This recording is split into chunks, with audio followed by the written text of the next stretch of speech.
All right, let's kick it off with a review of last week with how we're feeling about the blog, about JavaScript in general. Where are we at? What are we learning? Where do we have concerns? Where do we have light bulb moments? All of that good stuff.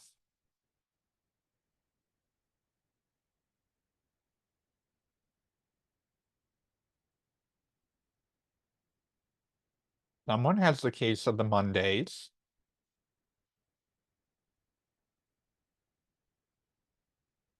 How are we feeling about the blog project? We feeling like it's sinking in? We feeling like it's coming too fast? How are we feeling?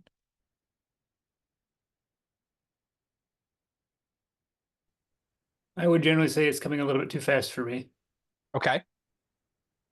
So maybe we should start tonight with a little bit of an overview, kind of ease our way back into it, gear our brain back up, just to slam on the brakes again tomorrow for Open Hack, which will be at 6 p.m. at Common Space.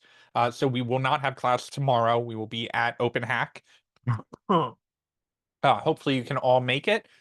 We also have a graduate alumni of the program coming in. He is working at a job agency and has some information for you guys about, how he can help out and match you up to jobs and all of that good stuff. So if you can make it a little early to Open Hack, we will probably be in the conference room. Yes, it is Jordan. Jordan will be coming in a little early to Open Hack, talking to you guys about some job opportunities, what he's been doing after the program, and how his new job can help you guys match you up to some jobs. So if you can make it in a little early, try to be at Common Space at 5:30. If you cannot, Open Hack will start at 6. And then that will go as normal, be there at 6, introduction, 6:15, 6:30-ish, and then kind of just hang out and go from there. I will be there this time for sure. So I'm not throwing you in the deep end totally alone. And if you have any questions, of course, you are welcome to bring them to Open Hack and we can work through them there. Terry, do you have a question? Uh, Not really a question, but kind of like what like review like stand up. So I learned a little bit about like temporal literals, but I'm not really like I guess comfortable of like really using them yet. Like you understand what I'm saying? It's like it's like I understand like the concept, but I guess like executing them is kind of a bit tough. Okay. So we want to think about template literals. I think people get kind of in their own head about them. I think template literals, the only thing that you want to think about is, hey, this is an alternative to concatenation. So when do we want to use a template literal? We want to use a template literal whenever we have a variable, whether we're accessing that variable through a loop, whether that's coming in from a parameter, whether that's just defined normally, whatever that variable is, we want to use a template literal whenever we want to put that variable into a string. And so how do we do that normally? We normally do that with concatenation. So um, if we look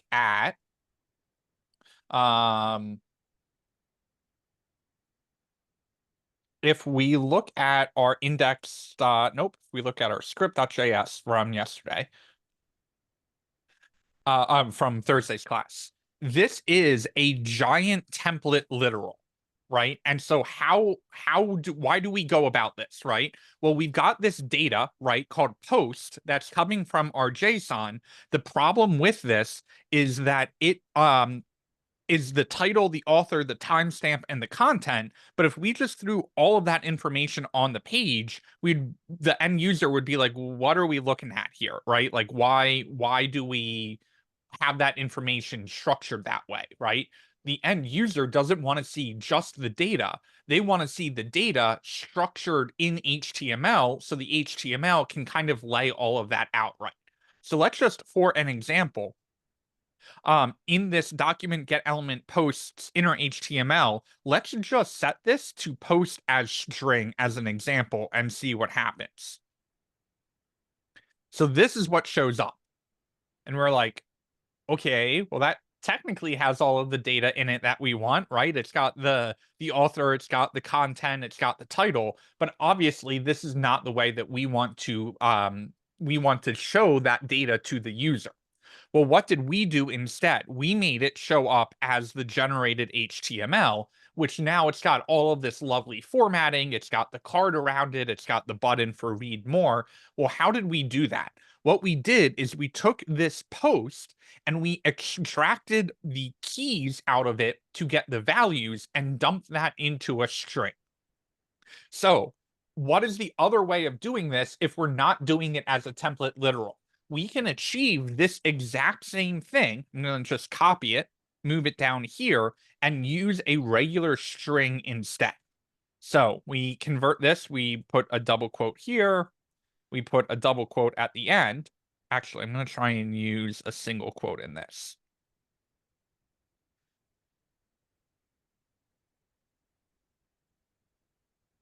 Okay, and now we run into problems because this HTML cannot span multiple lines. One of the other benefits of a template literal, other than being able to use the $ curly brace syntax, is that it can be on multiple lines. So we're going to have to clean this up a little bit and put it all on one line, believe it or not.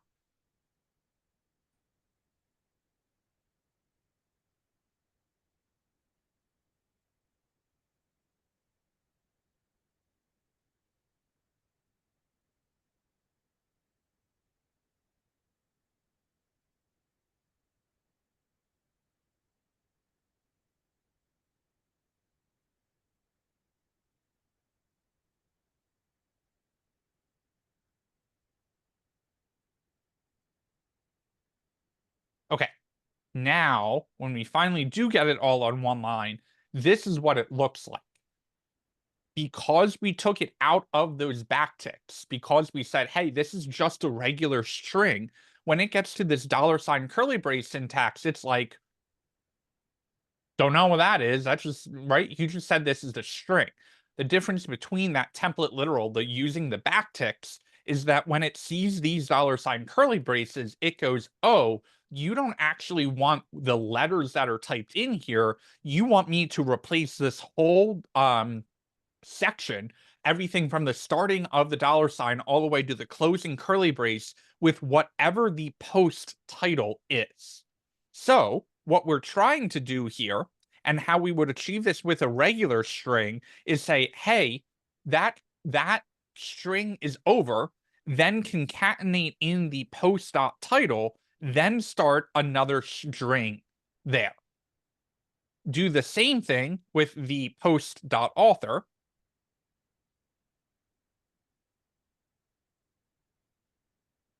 And concatenate that in, and then also do the same for the date and concatenate that in, and then finally do it for the content.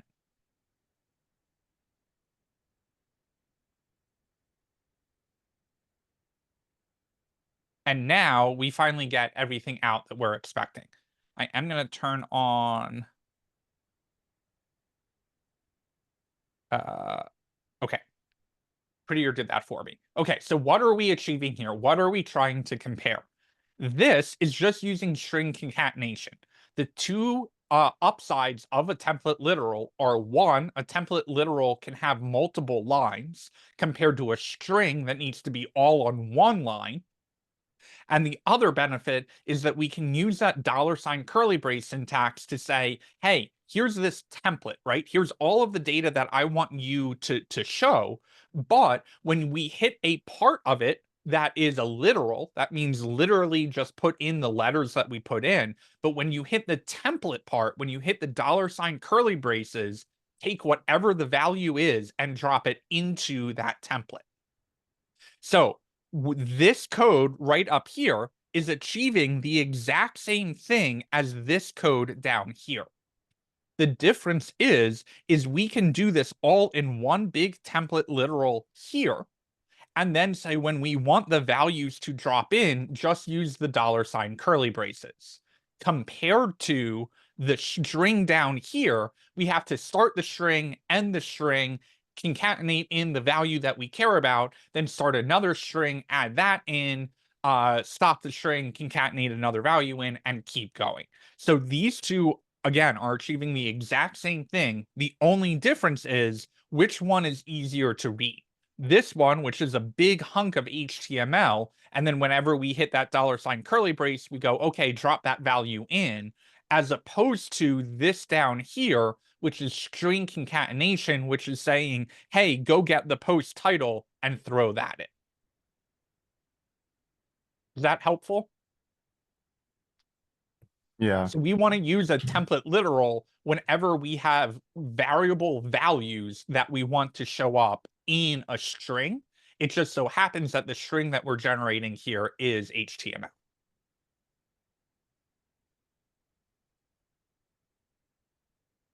Any other questions about the code before I dive into a review of all of this? So when will you need to use JSON dot stringify like for like exactly?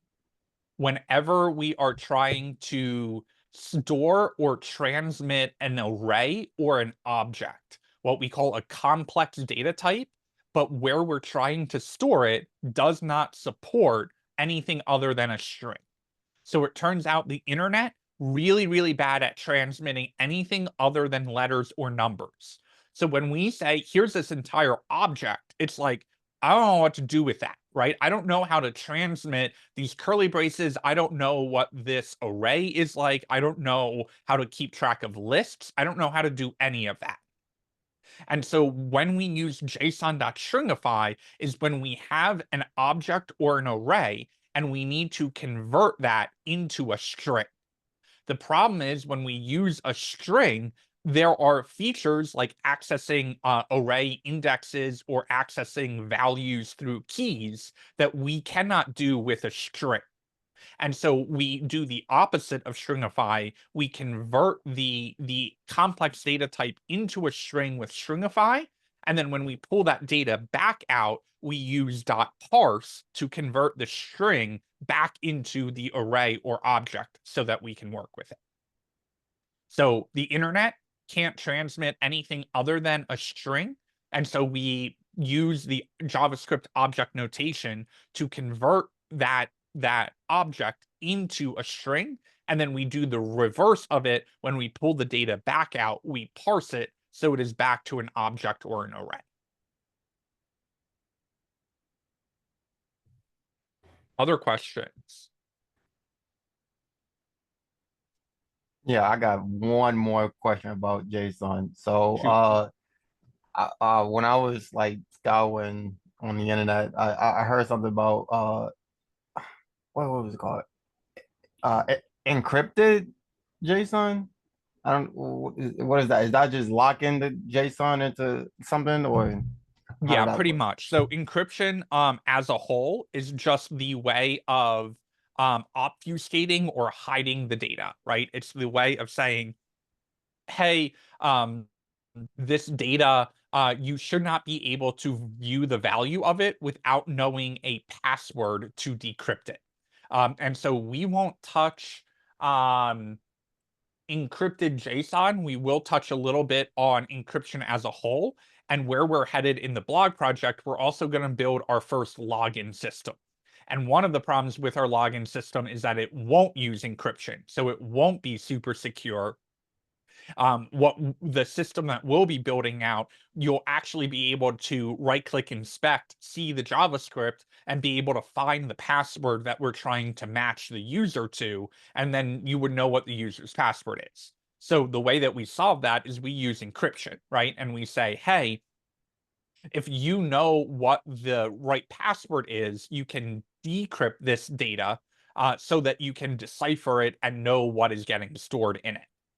So we will touch on hashing, which is a type of what we call one-way encryption, where you can convert the data so that you can't decrypt it. You can only know if the same input matches the output. That's getting a little bit ahead of ourselves here, but encryption and decryption are just a way of basically password protecting some data using an algorithm. And for this, not super important, right? Because we want our posts to be able to come out, right? It's not the end of the world if um, we can see that raw data structure. But if it were, if we wanted to protect that information, we could certainly use encryption to do so. Any other questions? All three of Terry's questions were really, really good questions, right? So if you're feeling overwhelmed by this, if you're saying, all right, this is going a little too quick, but you don't have questions, I'm putting the onus on you. That is on you, right? To go, all right, let me break this down. Where am I starting to feel overwhelmed, right? The biggest source of anxiety is just feeling like everything is coming at you too fast. So break that down a little bit, read through the comments. It's totally fine to get to one of those comments, read it, look at that line of code, and then be like, I still have no idea what's going on here, right? So breaking that code down, figuring out where you're getting overwhelmed, where that source of anxiety is, can really be the tipping point for going, oh, it turns out that this entire project, it felt like it was flying by me until I understood this one line of code. And once I understood that one line of code, sometimes it's like a house of cards or dominoes, right? Sometimes it's just this chain reaction where turns out that you were psyching yourself over one little piece of this, and when you understand that piece, that's what makes the light bulb go off on the whole project. So we are going to do a little bit of a run through all of this code. I'm not going to regenerate the comments. I'm not going to read the comments word for word, but we're going to go through it as a user. And as I'm doing that, raise your hand in Zoom, come off mute, ask me a question, because if you're feeling like you're not getting the project now, you're not going to get the project 3 hours from now when we continue to add to it, right? So we're really shooting for that level of understanding, because I'm not doing these projects for fun. I am doing these projects because I think that these are the best ways to learn the concepts that this project covers, right? That hands-on, let's actually build something with it. If you're not feeling that way, if there is some concept that we are using, if you're looking at the syntax and you're like, I don't know why we're using that thing, that curly brace, that equal arrow sign, that whatever it is, or if it's just a concept in general, and you're like, okay, I understand what we're doing there, but I don't understand when I would ever use that concept other than in the context of this project. That is also another great question to ask, right? Hey, that line of code, can you show me how I would use that line of code in some other scenario? That is another great way to get these concepts sinking in, right? So while we are going to continue on this project, while we are going to continue to add on to this and add features, really, really important that we have that solid foundation. So I'm going to dive into all of that. I'm going to comment this out and say alternative to using a template.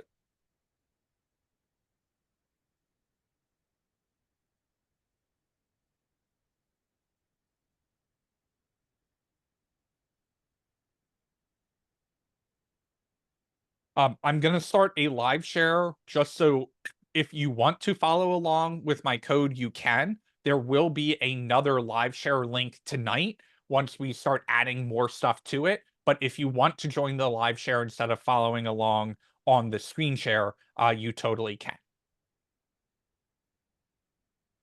Any questions before we jump in? Okay. Start with our index.html. Index.html special file name, so the browser knows um, the browser knows to start at the index. We pull in Bootstrap here. We pull in our style.css, so the browser knows, hey, this is the styles that we want to apply, whether we are pulling those class names from Bootstrap or pulling them from class names and IDs and selectors that we put in our own style. It's like, great, I got the CSS down. I know what to do if those classes get used. We throw an H1 in here. We've got our header row, and then we have a row of posts. We put an ID on this so that we can reach in not only in our CSS and style it, but also so that we can reach in from our JavaScript, pull out those contents and update them as we go. Then we put some placeholders in here because if we look at this live share, you see my first post, amazing content. That doesn't show up anywhere here, right? We've got Max Matthews example content from this blog post. This is actually getting overwritten by our JavaScript. So we could take this entire section out at this point if we left this div class row post in here and left everything else blank. But when we are building out this HTML, 9 times out of 10, it is easier to build out the HTML in the HTML itself, then move that HTML into our JavaScript than it is to try and do it all in one go in our JavaScript. And that is because, one, we can see it as we're building. Two, we can make sure that multiple posts are showing up the right way in our HTML first. And three, when we're building it in VS Code, it's doing all of this syntax highlighting for us. So it's much easier to see where the opening H5 and closing H5 is, right? We've got 1, 2, 3, 4 different colors that we're using to see that, what we call syntax highlighting. There's all kinds of things in the HTML that make it easier to build it here first. So we go through all of this, we build out these cards come from our Bootstrap.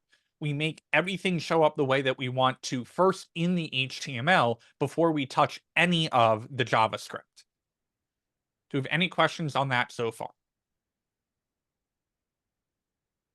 Okay, from there, we go down to this new post link, right? This ahref says new post.html. We see that in our interface right here. And when we click on that, we get this new form. That form is in new post.html. We use a form tag here and put all of these inputs and text areas and the final submit button all inside the form tag. That form tag gets an on submit of create post. Anytime we have an on something, that is what we call an event in JavaScript. The HTML knows, hey, when we get to the JavaScript and when this form is actually submitted, go look in our JavaScript for a function called create post. It doesn't matter if that function is an arrow function or declared with the old school way of the word function. Either way, our HTML is going to sort through the JavaScript and look for a function called create post. We do use a little bit of Bootstrap in here, like this MB3, this form control. That is all coming from the Bootstrap documentation, right? That documentation is telling us, hey, if we want our form control or our form elements to be styled based off of Bootstrap, we can just use form control and our CSS, the Bootstrap CSS, will take care of it for you. Now we dive into the JavaScript. So we get down to the bottom here. We go to new post.js. We're separating this out from the index or the script.js that will run on the homepage. So what happens in new post.js? We start with logging out JS link to make sure that our script tag in our HTML is actually firing this out. And the only thing that we're doing in new post right now is this function called create post. We do not call this function anywhere other than in our new post.html with this create post. So when the page first loads in new post.js, it doesn't actually run this function until the form is submitted. So even though in our new post.js, even though that we have this script tag here, it says, hey, I'm going to log out JS linked. I'm going to remember that there is a function called create post, and I'm going to ignore all of the code in here until this button is clicked on. This button is a submit. The submit is going to trigger the on submit up here. The create post is going to go, oh, I know the function called create post. That's where I need to dive into. Questions so far? Okay. Now that we've got this create post, we want to take a step back as developers and go, what is supposed to happen here? Because if you're thinking about only JavaScript, all of a sudden you're going to be like, and you're going to freeze up, right? So you want to break this down into steps. What does this function need to do in English, right? What are the 1, 2, 3, 4 steps that we need to do in order for our website to function correctly? Well, first, we need to get the information out of the form. We need to know what they typed in. Second, we need to store that information somewhere so that 3, when we redirect to the home page, 4, we can pull that information back out, and 5, we can make that information show up on the home page. So let's break that down. 1, we need to get the information out of the form. That is what we do here. We say, hey, the event is the actual submission of the form. The target is the form itself. Excuse me. So store that in a new variable called form so that we can access it a little easier. Then go into the form elements and pull out the title, input, content, and author. Well, where are those coming from? Those are coming from the IDs of our inputs right here. Title, input, content, and author are the IDs. But if we just specify that, we're going to get this whole input. Theoretically, we could say in our JavaScript, oh, we want to get the placeholder value. But we don't, right? We don't want the placeholder of your smart title goes here. We want what they actually typed in. So we get that by using the dot value. We take all of that information and we store it in an object. It's an object because when we pull that data back out, we don't want to say post 0 index and know that the title happens to be stored in there, or post index 1 and happen to know that the content gets stored in there. What instead we want to do is access this data using the title, content, and author, so we can just say post.author and know whatever was in that value is stored in a key called author. We'll use that data in a second to extract that out.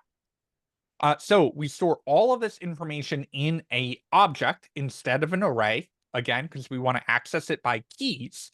The problem is that local storage, this browser mechanism for storing data in the browser, can only store information as a string.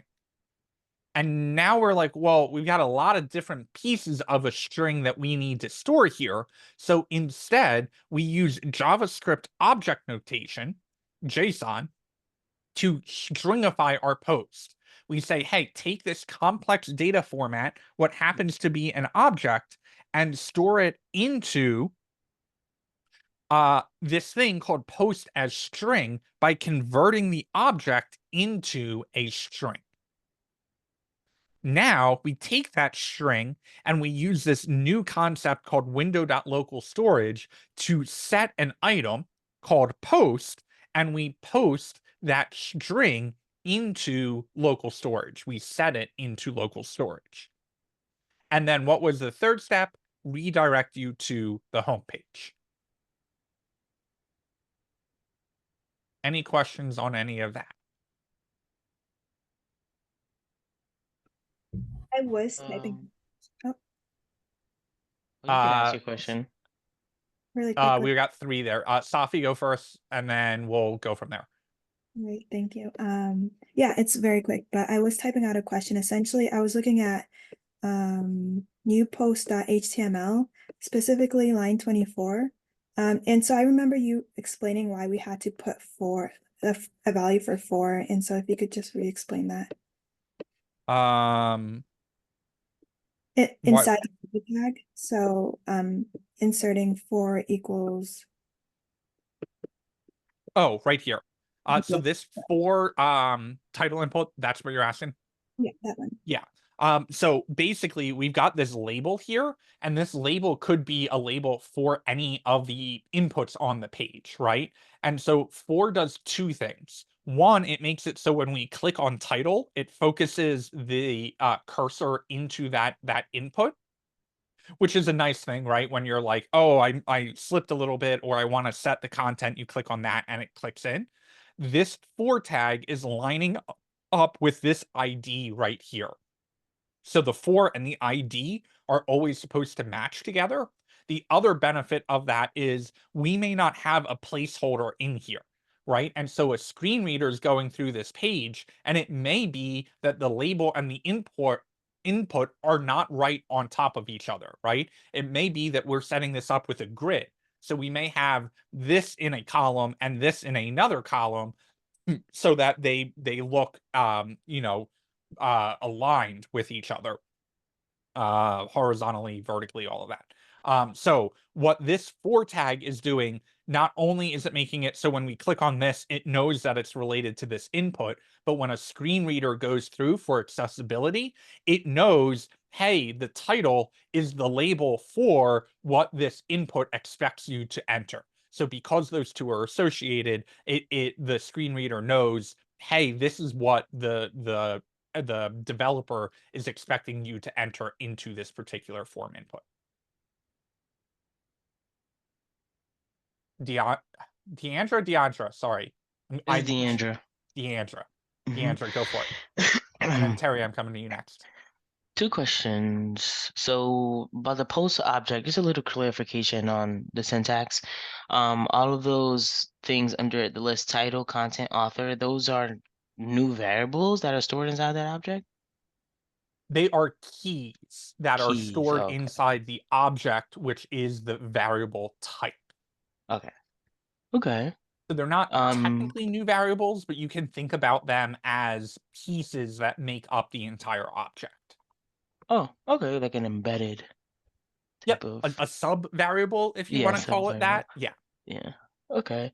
And also the window local storage. I know you just explained it, but whew, it went over my head. So Okay, let's break that down. yeah. So window is a special keyword in JavaScript, just like document is, right? So whenever we see like document.getElementById, we always know we're working with the HTML itself, whether we're reaching into it or putting something new into it. Either way, we see document in JavaScript, we know it's our HTML document that we're talking about.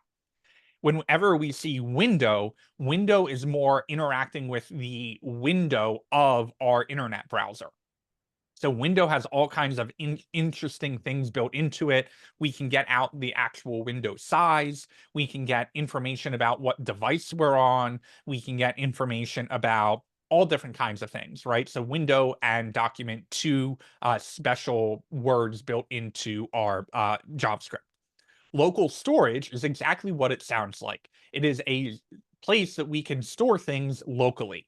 So my local storage is not going to magically appear on your computers, right? So local storage is really basically saying this is a special concept in JavaScript where we can store in the website can store information. Local storage kind of works like an object. So local storage has keys, right? So we can store a bunch of different things in local storage, but all of them are associated with a key. The difference between an object, though, which can store values of almost any kind of data, in the browser can only store in local storage strings as values. So what happens is when we put an object into local storage, it's like, don't know what this is, object. We're like, no, where's the data? We want to put the data that is stored in the object into local storage. Excuse me. So what we do is we convert our object using JavaScript object notation into a string first. We then take that string and set it into local storage. So think about this as a 4-step process, 5-step process. We make the object first, 1. 2, we take that object and convert it to a string. 3, we take that string and store it into local storage with a key of post. 4, we go into our local storage and we get that item out. So you notice here, there's no second parameter because we don't need to get a second parameter. We're using the post here, lining it up with this post here. That means this post as string is what is coming out right here. And then 5, we parse it to get our object back out. Why do we need to do that? Well, because script.js and new post.js normally wouldn't talk to each other at all. So we use local storage as kind of a bridge between the two of them and say, hey, go take all of this post data, store it in local storage here, set it in so that when I pull it back out here with the get item, I'm able to access that information across 2 different pages. Okay, so why back in the new post.js you need to use post as a string after we've already stringified it, and also post in the quotations? Yeah, so this is where we're storing the information. So you can think Okay. about this as we can say like on this page window.localstorage.set item, and we'll say like crazy new info, and we'll store hi in it.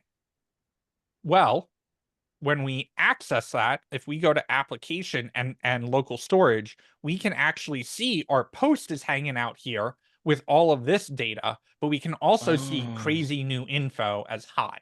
So we can basically set multiple items in local okay. storage, but every time that we set a new item in, we have to give it the key of where do we want to store that and the value of it. We can Oh, then okay. use that in reverse. We can go into script.js and console log out window.localstorage.get item. And if we just say crazy and go to our home page, we get null. Well, I'm looking for high to come out, right? That's Mm-hmm. because we said crazy new info right here.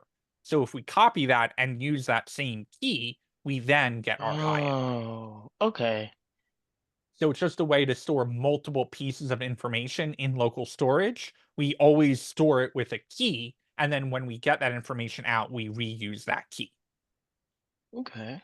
You had Thank another you. question, which was why do we use post as string? Well, if we use the post right here, that post is still an object. This object is right here. So we take the results of the stringification and store Mhm. that in a new variable. And that variable that is now the data type of a string is what we're storing into the local storage. Okay. So the post is the key and the post hash string is the value of the post key. Sorry, say that again. So the post, just in quotation marks, is the key, and the post Here, as yes, string is the value of that key. correct. Okay. And because it's in local storage, the value of the key has to be a string. Okay, And so yeah. that is why we take the object, we use that object and make it a string, and then we take that string and use it as the value in the local storage with the key of post, so that we can take that post key here, get the string back out, and then take that string, convert it back into an object.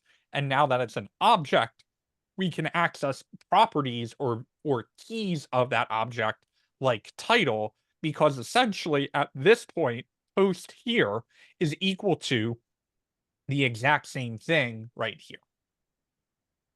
Okay. Thank you. So Clearing that yes, up. good tracing of the dots through all of that, and good usage of the vocab as well. Tiffany, I'll come to your question next, but Terry, what was your question? So I'm probably beginning to sound like a broken record, but on new post JavaScript on line 10, what the event target is, it like so its form is equal to the event of created post? or is it taking data from somewhere else? From It is, yeah. So the event is the thing that the user did, right? And so there's all kinds of information about the event. The event information is like, where was the mouse when they submitted the form? Or how far scrolled down the page were they? Or all of this like crazy kind of data that you can access, right? So the event, think about the event as the verb of the user did this thing. Then the target is like the noun of the verb. It's what the event happened on, right? So that is the entire form here. The event target is going to be this entire form tag. It would be the same thing if we put an ID on this and said new post form, right?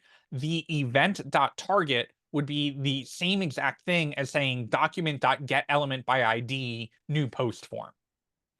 So we're getting the whole HTML block, including all of the inputs and all of the classes and all of the placeholders and all of that. Then we use that to dive into the elements of the form. We're saying we don't care about the form itself. We care about the HTML elements that are inside the form. And then we want to select out of those elements. We don't care about the type or the class or the placeholder. What we care about is go get me the title input and then go one level deeper and go get me the value of that. So if you think about the whole thing, we're peeling back the onion, right? We're saying the event is the verb, but we don't really care about the event. We care about the noun that the verb was affecting, right? What actually happened? What did it happen on? That's the form. That's the target. Then what do we care about the form itself? We care about the stuff inside the form. So that's when we go into the elements. Then what elements do we care about? We don't care about the label. We don't care about the div MB3. We don't care about any of that. What we care about is the title input. Now we're another layer deeper. And now we get to the very bottom layer of the onion where there's only one thing left to peel. In that input, we don't care about the class or the type or any of that. What we care about is the value, what the user actually typed into it. I And got you. this whole thing could be replaced theoretically. Well, actually could be replaced. Document get element by ID title input and then get the value from that. So this would do the exact same thing as the form elements content value, although this is technically just a tiny little bit more efficient because instead of having to reach back into the HTML 3 times to get out the 3 form inputs, instead, because all of the data is in the event target, it's slightly more efficient to pull it all from the one event as opposed to going back into the HTML document 3 times. But this would also work. And I got like one more question. Well, this is rather like your opinion or something. Yep. So when I went to like W3 school, I noticed that what They're wrong. what I'm right. Oh, sorry. well, I mean, like I meant like the quizzes because they have like quizzes and stuff. Do you think that's a good way to, I guess, learn about like JavaScript or Yeah. HTML? Okay. The quizzes are good because they're more bite-sized, right? And so you've got that documentation right there. So that is a good resource. I should actually add that to the JavaScript resource list in Canvas. Everyone learns a little differently. And so I kind of think that their W3 schools is kind of in the I always compare Odin project with Free Code Camp because some people like to have a little bite-sized chunk and then they like to go practice it. And then they want the next little bite-sized chunk and then they want to practice it. Compared to Odin project, which is more, here's everything that you need to know about this. Here's a couple pages of text. Here are a couple chapters. Now go apply that. And that's kind of closer to my teaching style, which is let's just do it all and then let's break apart the concepts and figure out how they're working. So W3 Schools is, I think, probably in the middle, but leaning towards the Odin project of here's everything you need to know about this concept. At least as a beginner, here's everything you need to know. And now let's go practice it. So W3 Schools, the quizzes for that can definitely be helpful. Is that also including the exercises? Because they have exercises on that too. Yeah, I mean, whatever resource is helping make this click for you is the resource to use. And also share that in the C6 channel or in the back channel, right? And be like, listen, he kept on saying document get element by ID, and I had no idea what he was talking about until I read this thing, and I'm like, why didn't he explain it like that, right? Those are the kinds of resources that you want to share, because it's those light bulb moments that can literally cause the chain reaction in class where you're like, that's what I'm, now I'm getting it. Now I understand it. Yeah, I haven't personally used the exercises or the quizzes on W3 Schools, so I can't talk to that. I mean, I know they're there. I've clicked into them, a couple points. The only thing that is frustrating for me on the free code camp side is when you've like completed the exercise and they're like, no, that's wrong. And you're like, but I'm looking at the output. I know it's right. And then you're like, oh, it's because I missed a stupid comma, or because like, it's that kind of thing. So that's the only thing when like I'm grading assignments and I'm looking at it, I'm like, well, that's not exactly what I meant, but I know that you understand the concept of it, so I'm going to give you credit for it. The same goes for W3 Schools and Free Code Camp. There's no human there to be like, oh, that's close enough. And so that's the only frustrating part about the exercises. Tiffany, you had a question on window.location. Can we use different symbols, or do we have to use slash? What the slash is doing is representing the home page. I think if we put index.html in here and make a post, some content, and an author, and hit create post, that does take us back to index.html. So we can put any file name in here.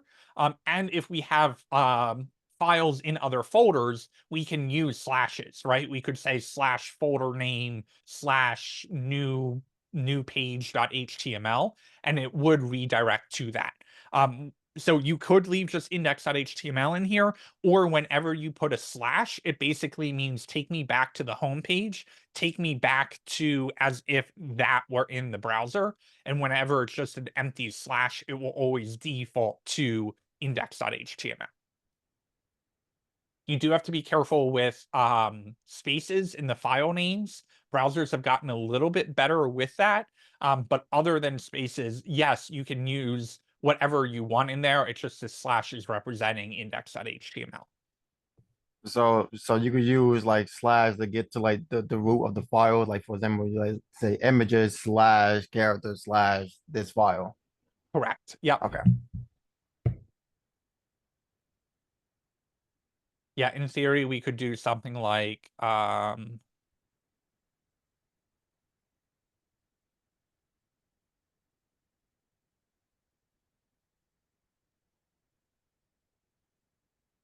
if we, because this is called giphy.webp, we could, in theory, put in here giphy.webp.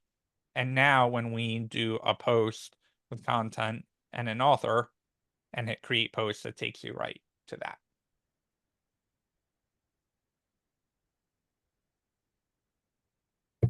Did Max just rickroll me? I sure did. Okay. Any other questions before we continue our review?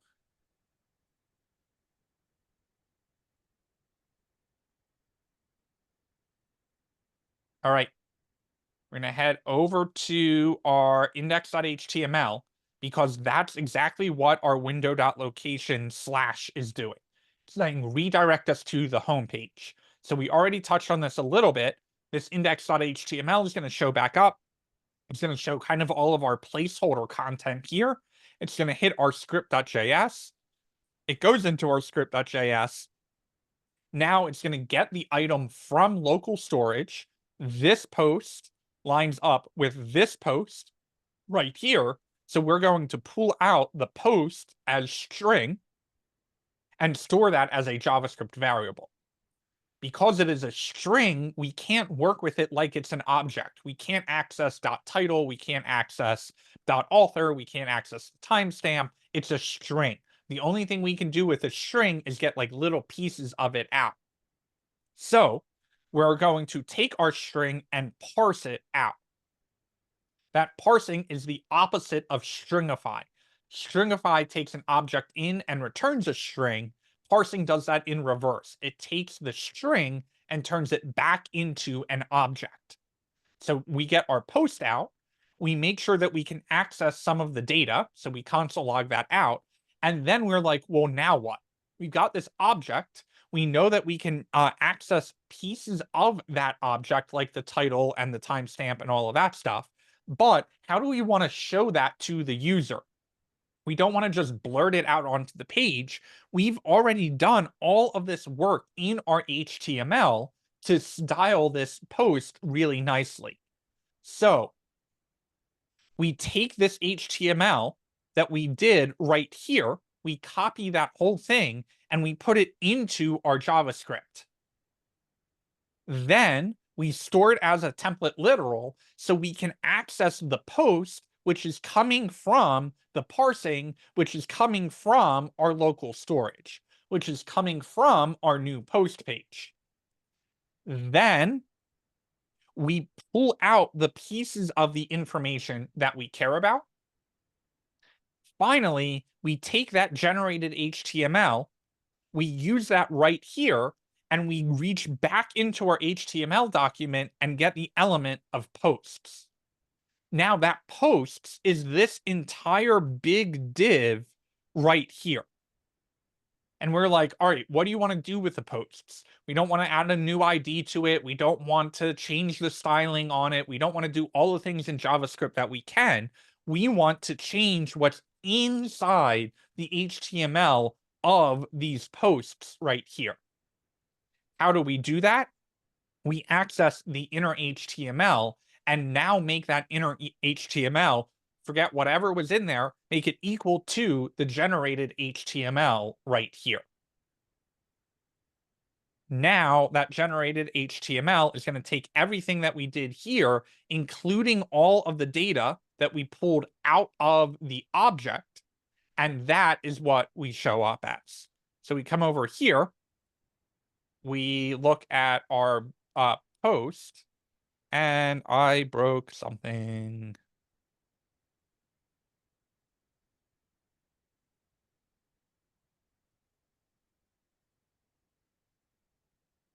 And now that information shows up here.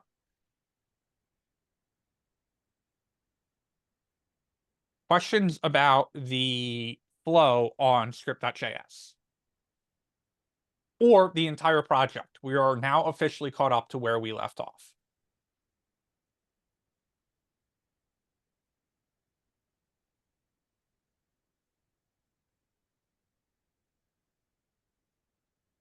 Okay. Quick logistics.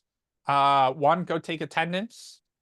The secret word tonight is open hack, with or without a space, does not matter. We will be at OpenHack at 6 p.m. tomorrow. However, if you can arrive at 5:30, Jordan will be coming in, who works at a job agency, talking about how he can help you guys find a job, not only right now, but keys to success, so that when you do reach graduation, you will feel a little bit more prepared and ready to enter the job search. Do we need So to bring it up? 5:30 common space tomorrow if you can make it. Otherwise, 6 p.m. for OpenHack. Attendance will not be taken. There's no virtual option.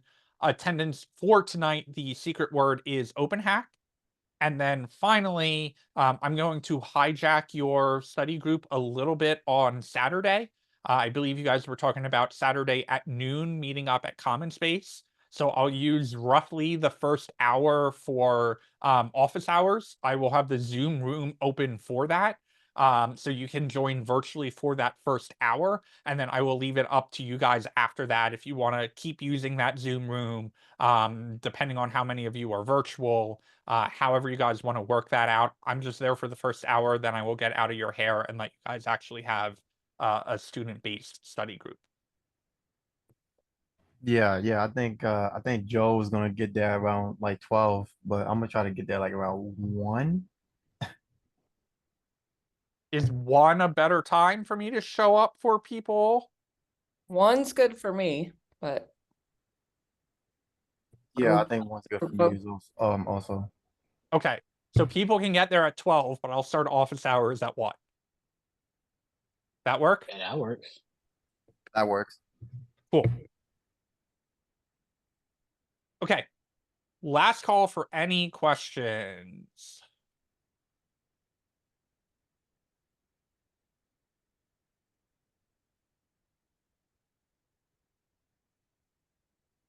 Okie doke.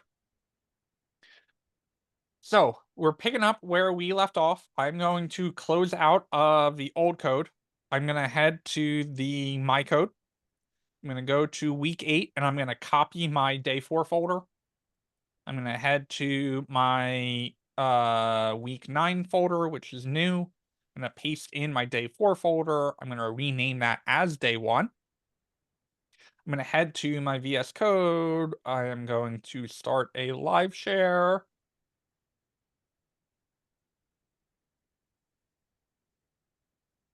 I'm going to go live. And I will give you guys a minute to get set up.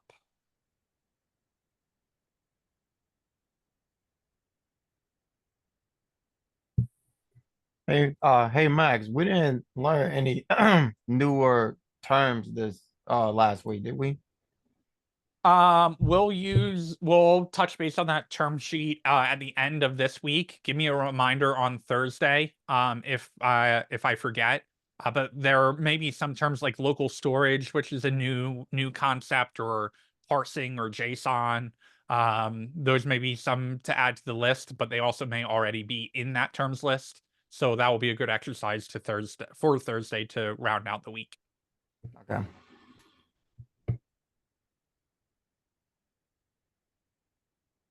Oh, I did this in first. This. Okay. So where did we leave off?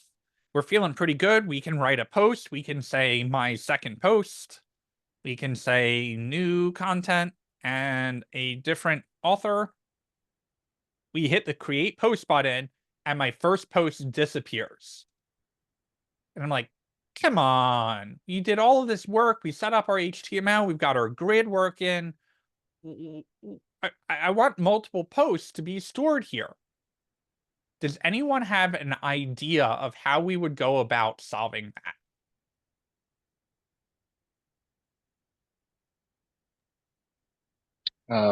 You could make an incremented key. We could. That's an idea. We could say, hey, when we are storing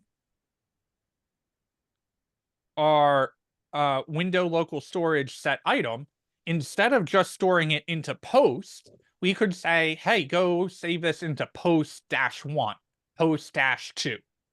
But we run into a couple problems with that. One, we need to keep track of how many posts there are total. 2, we would also have to be careful about deleting any of those posts, because now if we delete post 2, it may go post 1, post 3, post 4. And then 3, the third problem is we got to loop over all of that, right? Based off of how many posts we have. So you're on the right track, though. We do need to keep track of multiple pieces of data. What could we use to do that? Oh wait, just throw it in an object. It already is an object. Put an Can you throw array an inside object the of object. objects? And Alright. an array an object inside our Inside array. the array. That is exactly it. So instead of keeping track of just our post here, what we are instead going to do is say, hey, we are going to say, sorry, there's a order here where we need to take a step backwards before we take 2 steps forward. And so we're going to break it and then we're going to fix it. So we're going to say, hey, we are going to make a new thing up here called posts. Nope, called posts. And posts is going to equal an empty string. Then, once we make our post, we are going to go to our posts, plural. Be very careful with your S's here. We're going to go to our posts and push. What does push do? It just takes whatever's in the parameter and sends it into the end of the array. Push this item onto the end of the array, push in the post. Then we take our posts and instead of stringifying just the single post, we are going to instead stringify the array of all of the posts. Then we want to be careful with our variable naming. We're going to update this variable name so it is the posts as a string. Add an S to this variable name. And finally, set our posts as a string into our local storage that is keeping track of all of our posts.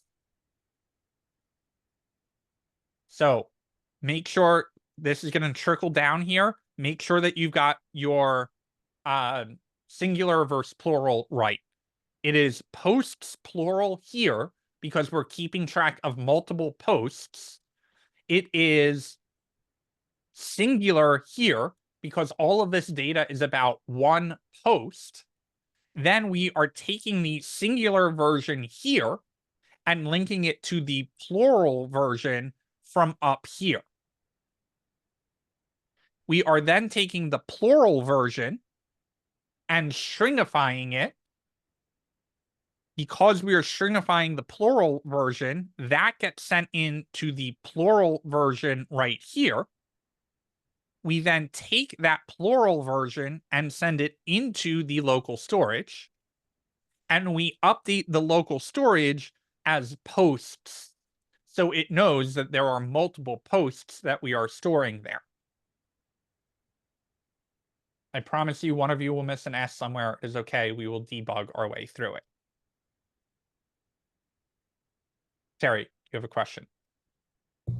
Yeah, on line 12, isn't that an empty array or is it a string? Because It is an empty array, and then we make our object and take our object and add it to the empty array so it's no longer empty.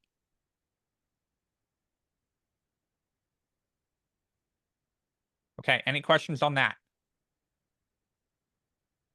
Now, this code doesn't run until we make a new post.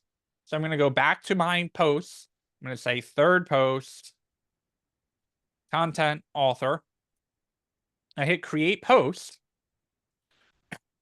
And our third post shows up here. Well, the problem is we, in our homepage script.js, we are still accessing the singular post. We need to access the plural posts. Again, I'm in script.js. I'm now on the homepage. That means we are going to get our posts as a string. We are then going to parse our posts as a string. And then we're going to pause. Because in theory, now that we've got all of this working, we should see our post's title. But we don't. It says cannot read properties of null reading title.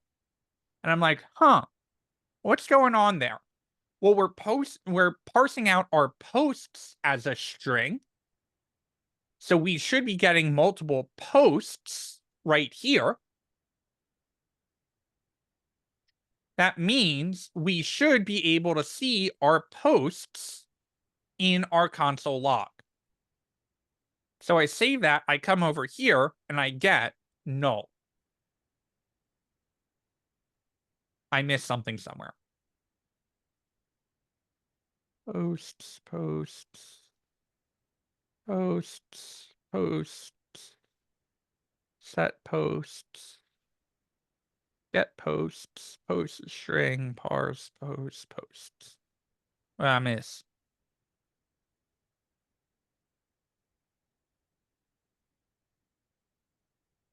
Okay, sorry. I don't know what happened there, but what we should have, and we're going to pause here and help everyone debug. If you are caught up, you will have an error that says post is not defined. We're going to deal with that in a second. If you got everything updated singular versus plural, what you should see here is square brackets and the curly brace. And if you pop that open, you should see the data with your post in it. If you do not have that, you are missing an S somewhere in all of that code. I'm going to pause there. I'm going to start a poll and make sure that everyone can catch up to this point. Again, if you followed all of the singular versus plural, when you are on your home page, you should see the square brackets and the curly brace. You will also have an error further down. That's okay. We're going to solve that in a second. If you do not have that, go create a new post, try and create a new one. That will take you back to your home page. If you still don't have it, something's wrong. Got to debug all of that through. Pausing for a poll.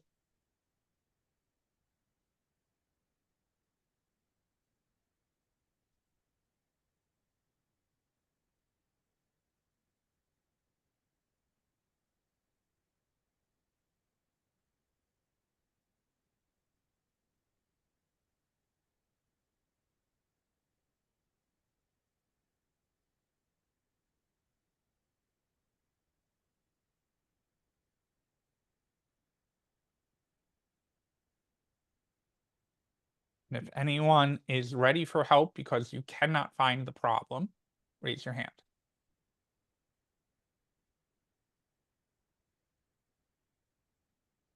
We'll probably be here until break. This will take us a full 15 minutes to get everyone through because it's a lot of trickling down.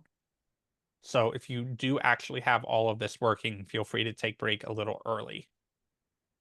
And I'll put the time we're back in chat.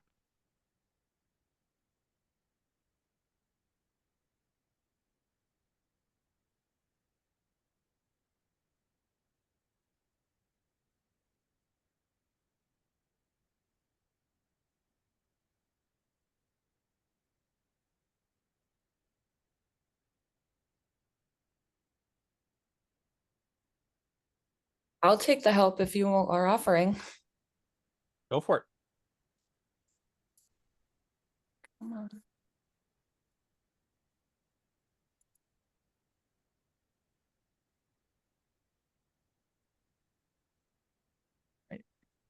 Press remote. Okay, so we start on new post. We make our plural for the list.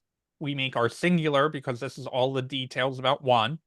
We take our singular and we add it to our plural. Then we take our plural and save it into a plural.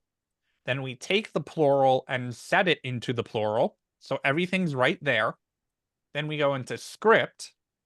We take the plural and we store it in the plural. We parse our plural so that this should be a plural as well. Okay. And then we log that out and we get your object. So you literally got all the way down to the very last plural, and that was the one that you missed. So you were so close. Thank you. Of course.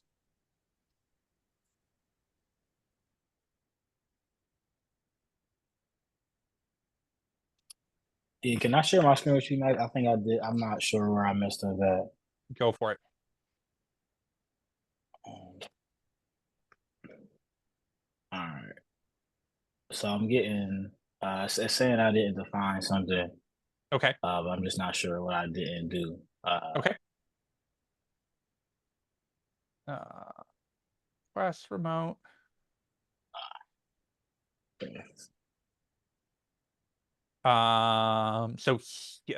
Okay, so we start plural because we're storing multiple, singular because that's all the detail about one. Take the singular and push it into the plural. Then stringify the plural because we want to save the entire list into a posts as string. Then take the plural and save it into a plural posts. So that's good. Then we come in here and we get the plural posts, which Line is going to 7? be our posts as a string. We take the posts as a string that gives us all of our posts that we can then finally log out. So we are going to say new content and author, create posts. This error is normal. If anyone else is stuck on that error, you should have that error. But now we see all of that in there and we are good to go. Okay, so too many S's, man. It's way too many S's. That's what it boils down to. And this would be less complicated if we had thought about that when we were creating this code for the first time, right? We went, oh, we need to store multiple posts. But this is a learning opportunity to go, oh, sometimes we need to change our data structure. And that takes a lot more to change it than it did to do it right the first time, basically. Thank you. Of course. Anyone else need help? Yeah. I'm not sure if mine's working right. I thought it was. I'm gonna share it. Go for it. So when I make a new post, it doesn't pop up here, but I do get that undefined error. So let's pop open your array here. And you do have this in here, so you are caught up. You're good to go. I have no idea Oh, why it didn't show up with the curly braces. But this okay. is what you should have, so you're good. Okay, so when I go to write a post, it's not supposed to show up with the other posts? Not until after break. Oh, okay. Bye-bye. Good work. Thank you. Anyone else need help?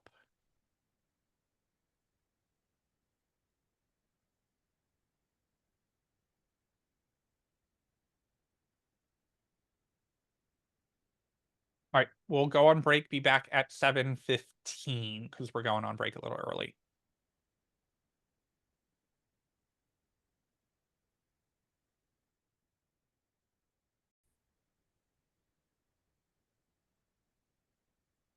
Give everyone a minute to rejoin. Did anyone need help debugging? Was anyone not able to see this in their console, where basically if you click the expansion little arrow, you see the title, content, author, object, array/object?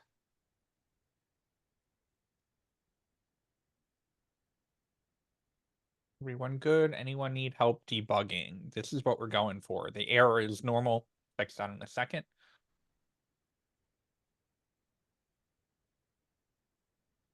Okay, so then we're picking up where we left off. We can see the information there, right? And we're like, okay, the title, content, author is coming all the way through. It is flowing through as an array. So if we look at our script.js, we log out the posts and all of that is working fine. Now, where do we have the error? We have the error on line 19. Oh, and Google is slipping in some AI here that I have not seen before. Let's see what happens if I click on this and sign my life away to Google.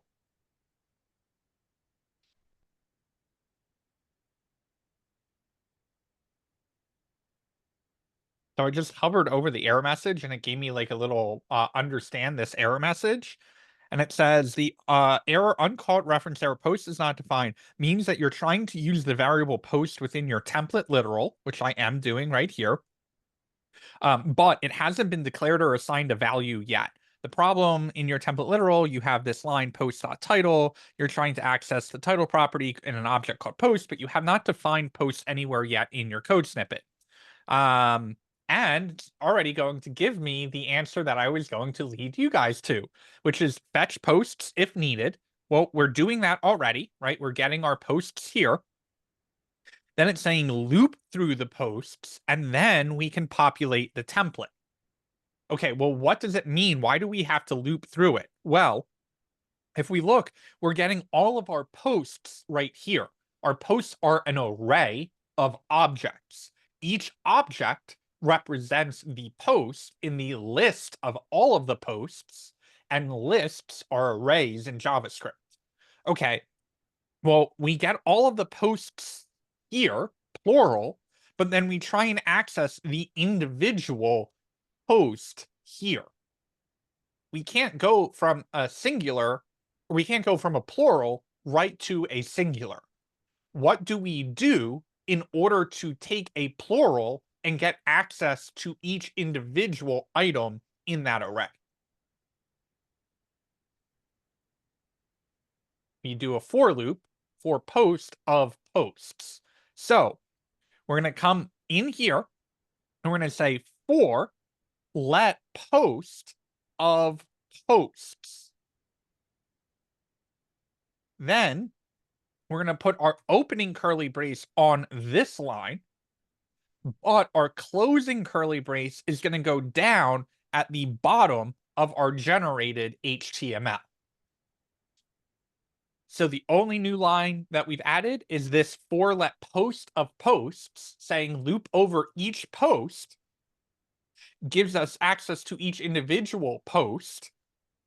And then we put this curly brace in down at the bottom because we want this HTML to be generated for each post that exists. But now we've got a different error. Generated HTML is not defined. Like, what do you mean it's not defined? It's defined right here. Well, we've defined this inside of our for loop. So we can't access generated HTML outside of the for loop because of what we call scope. Instead, what we have to do is come up here and say, let generated HTML equal an empty string. Then, when we generate out the HTML, we, are going to add on to the end of it all of this HTML that we're generating here. So start it out as an empty string instead, then generate out the template literal with all of the data getting dropped into it, which is coming from our for loop here. Then add on to the generated HTML that we started out as empty right here.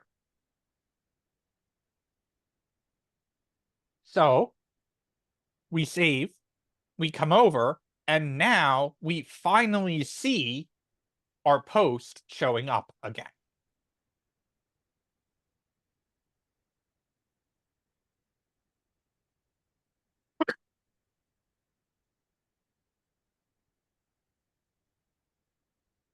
We move our let generated HTML out. We modify, we add in a new for loop to run over each one of the posts. We then modify our generated HTML here to take out the let because we've already declared the variable up here. We only declare variables with let or const the first time we make them. We modify our equal to be plus equal because now for every post that we're looping over here, we want to add on to what's already in there, this HTML here.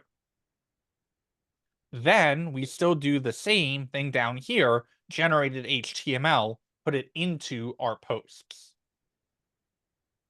If that is working, you should see your post that you created from before the break.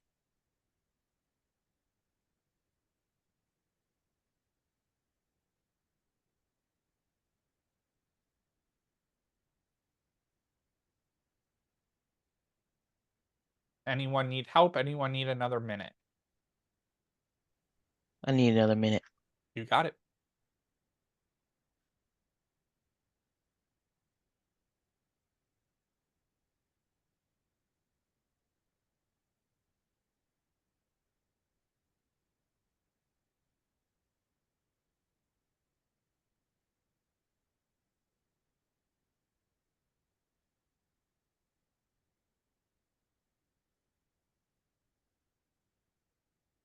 You will find that we are still not able to save multiple posts. We are going to fix that next. Just to give you something to simmer on, think about how we're going to fix that, or more accurately, why we can't do multiple posts yet. Mine is not showing my content. Okay. Share your screen. Oh, before you do, make sure that Oh. when you made the post, it did have some content in it. Yeah, It does. oh, Okay. I can check the. Yeah, the content's showing up in the console, but it's not But showing not up in the on the HTML. not in the card. Okay, let's take a look.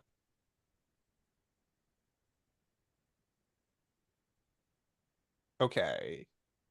That is because we don't have any we don't actually reference the content in the hard body. So what I have is after we do the author and the timestamp, Oh, I didn't even notice that. what I have in, now we gotta make sure we've got the right opening, closing, opening, closing. So in here, we add a p tag with our $sign post.content. I think I put content input for mine, but yeah.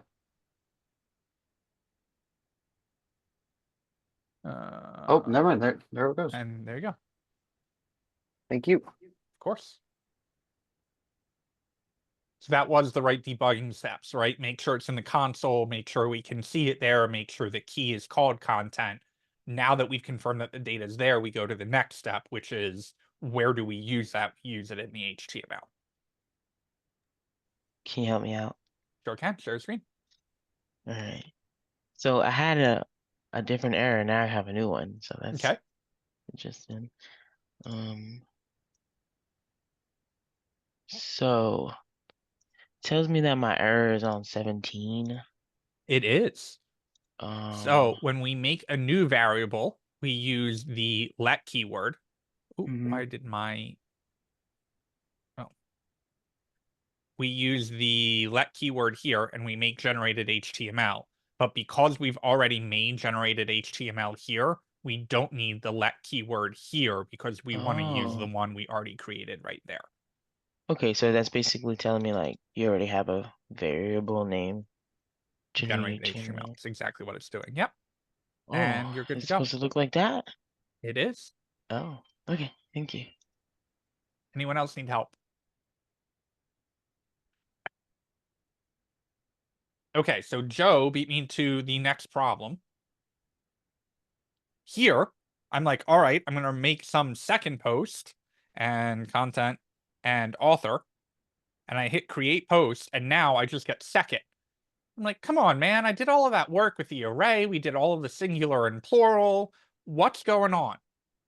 Does anyone have a guess as to why it is doing that? Well, is it because we only did it for like the HTML for the first card, not for all the other ones? No, because we got a for loop right here, right? We said, hey, Mhm. go get the posts from local storage and then loop over them.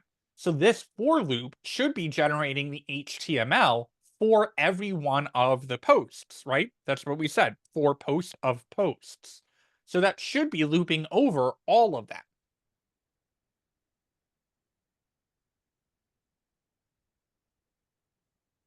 So in order to debug this, we need to go through the steps that the computer is running this code. So what do? We start at our homepage, a post is showing up. So we know that there are posts in storage.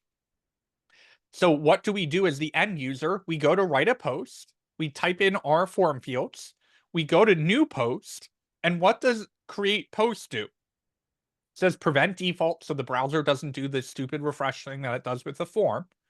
Then it says, okay, go get the form. Then make an empty array of posts. Then take all of this data from the form, add it to the array, but what is that array of? It is an array that is starting out as empty.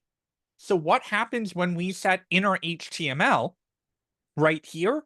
It overrides whatever is in the inner HTML, takes our new generated HTML and sticks it in that place. The same exact thing is happening here.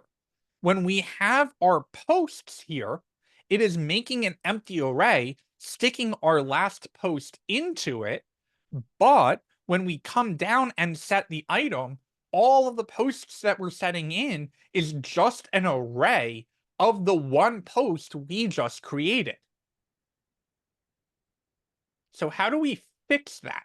What do we need it to do instead?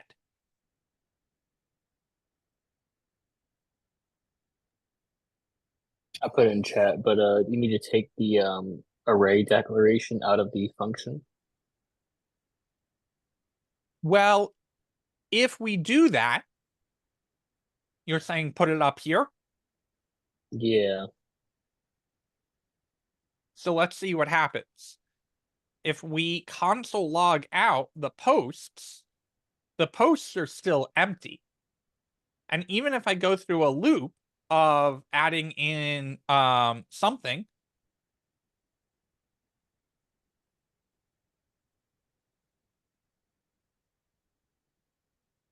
when I go back into write a post, that array is empty.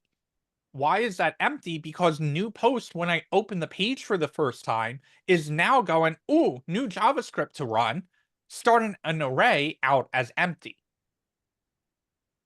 Because every time we reload the JavaScript, it is going to run this from the top to bottom.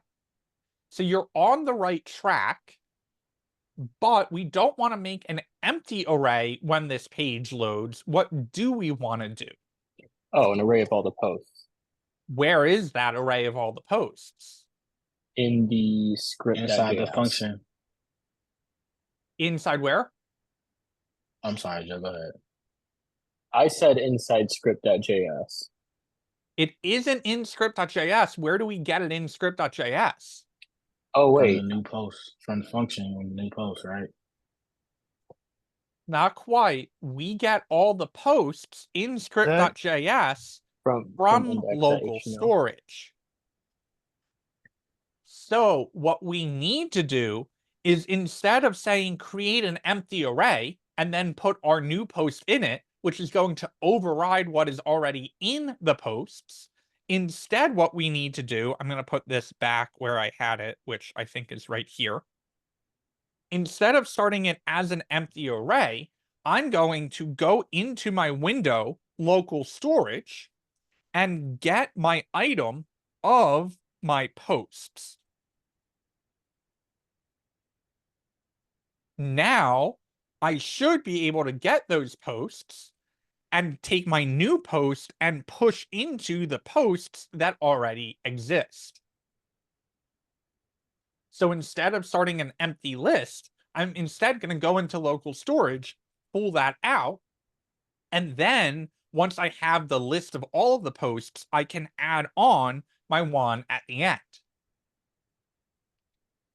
So I save that, I come over here.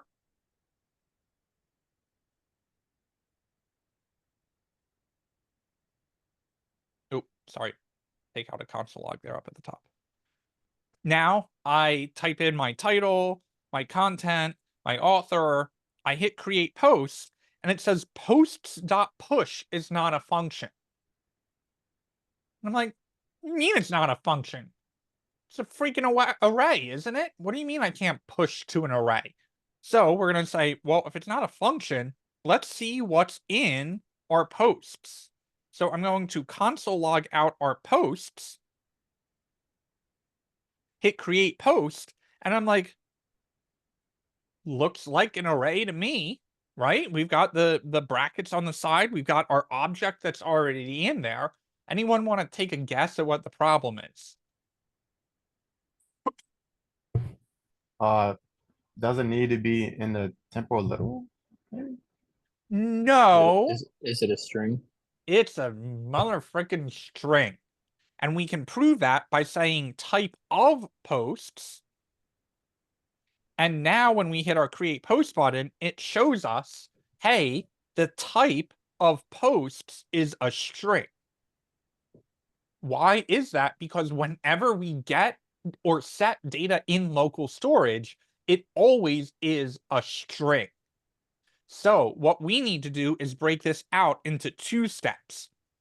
We need to say, hey, our posts as string is going to come from our window local storage get item posts, but then our posts are going to come from parsing the posts as a string. Why do we need to do that? Again, because why are you mad at me? Oh, so we have a squiggly here. We have a squiggly because I say post as string here, and then I also have my posts as string down here. It's mad because this is now the same thing as this. So instead, I'm going to rename this variable as old posts as string and parse old posts as string. Whenever we get or set items from local storage, we need to be very, very careful because we can store arrays or objects in local storage as long as we store them as strings. So when we get the item posts out of local storage, it is coming out as a string, not as an array. So now, what do we do when we make a new post? We get the item out of storage, we store that string, we take that string and parse it, which turns posts into an array. Now, when we make our new post as an object, we are taking the new post and pushing it onto not only the array of posts, but that array now contains all of the old posts as part of it. Now, we can stringify the posts and store it in as a string, take them, store them in, and finally loop through them on the homepage. So if we have done everything right, we have finally fixed the problem that has been plaguing us now for almost 2 days. We come over here and say my second post with new content and some author.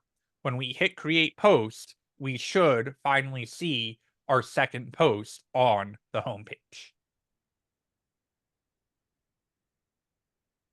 If you do not see your second post on the homepage and need help debugging, now is the time to ask for help.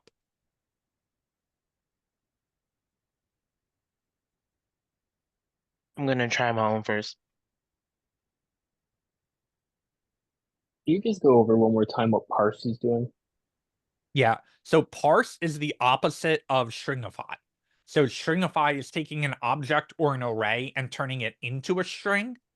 Parsing is taking that string and turning it back into an object or an array. It's specific to those data types, though. Well, parsing as a whole isn't, but JSON.parse is. Okay. JSON is, it's technically object notation, so you would think it would always be an object, but JSON is flexible enough to say it can also be an array. Gotcha. Because in JavaScript, technically an array is an object. I put an A in JSON. That was my error. We don't like JSON around here. No JSON, only JSON. Did that answer your question, Joe? I feel like that may have opened the door for other questions. Yeah, no, that answered. I was just trying to figure out what exactly it was targeting, or if it was the same every time. Yeah, yeah. Think about it as the exact opposite of stringify. It is because the string we can't dot push like we just saw. It is just a string when we pull it out of local storage. So in order to basically think about parsing as converting, you're converting a string data type using JavaScript object notation to make it back into an object or an array. Is that doing anything directly to the content, or is it changing the I don't know how like JavaScript stores like specific Yeah, just like so tokens in general. it is not. So there are two ways of writing a function, right? So JSON.parse right here is set up to return the new value, which is why we store it here, compared to .push, which modifies what we call the push on. So it is dependent on the function. If this function said it modifies the original, what we could do is just do this basically. But JSON.parse does not modify the original value passed into it. Instead, what it does is returns the new value. That is Globally? opposite of what push does, which is it modifies the original. Without the let post equals, is that just like throwing the variable like globally in the memory so that you can call it at any point? The let posts, yes. Yeah, okay. So you could, in theory, don't follow me on this, but you could, in theory, do this.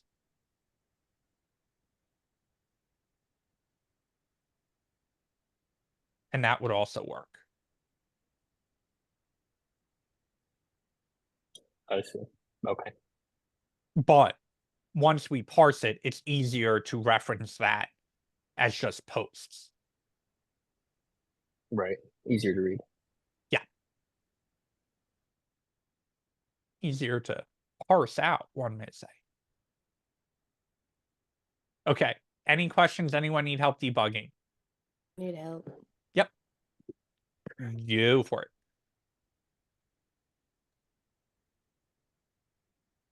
Okay, generated HTML is not defined on line 12 of script.js.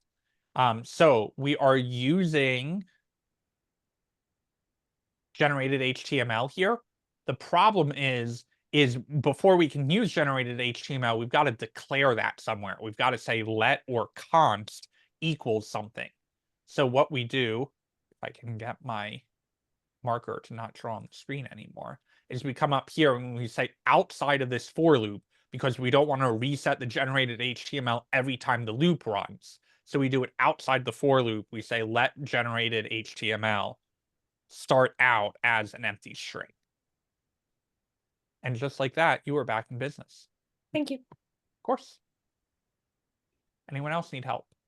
Austin, go for it. So mine's showing up. Okay. But not in the right spot. Okay. I'll just share real quick. Yep. Interesting. Okay, so now we've got a problem of opening and closing divs, probably.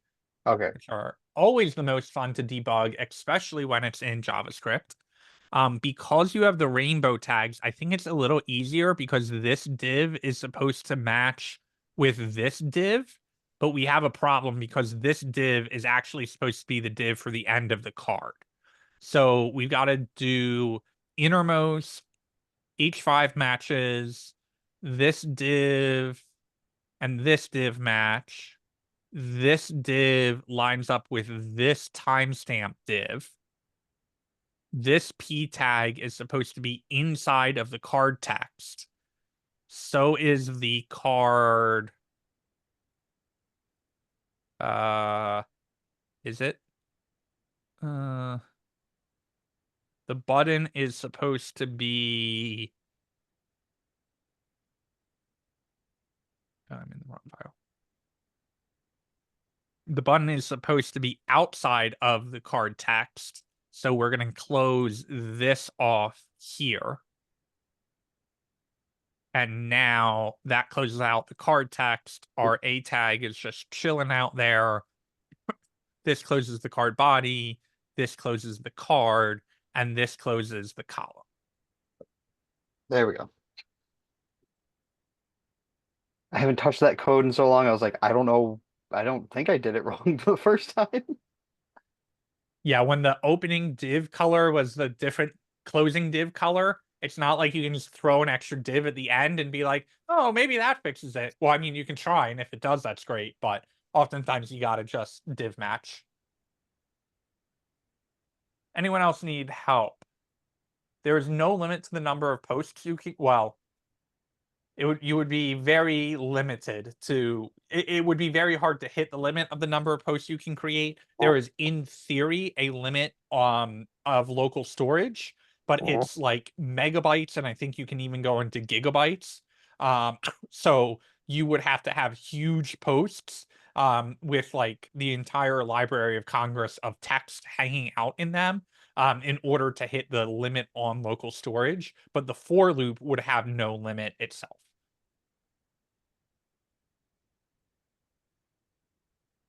We can get in, we've got a couple options of where we can go next. Deleting the post could definitely be one feature that we can add in next. Sakeen. All right. I'm not sure where I went wrong here. Let's take a look. Go for it. Okay, let's start with, do you have an error on your homepage? Yes.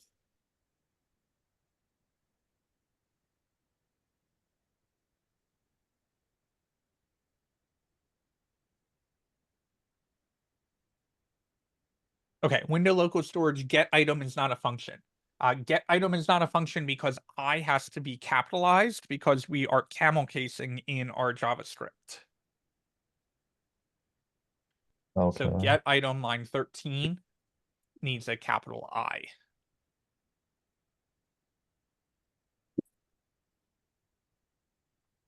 All right, save it, create the post, and see if that fixes it.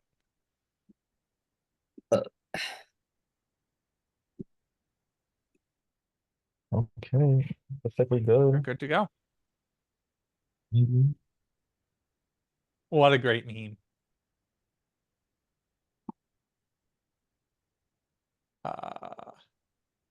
Is it Sujota? Did I say that right? Okay. School me, please. Jada. Good Jada. Okay, thank you. All right. So let me just move my screen around so I can get you guys off there and then put my script where it needs to go. And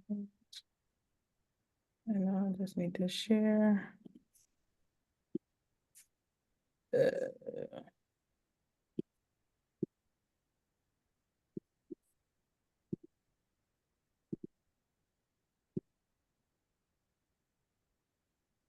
Okay.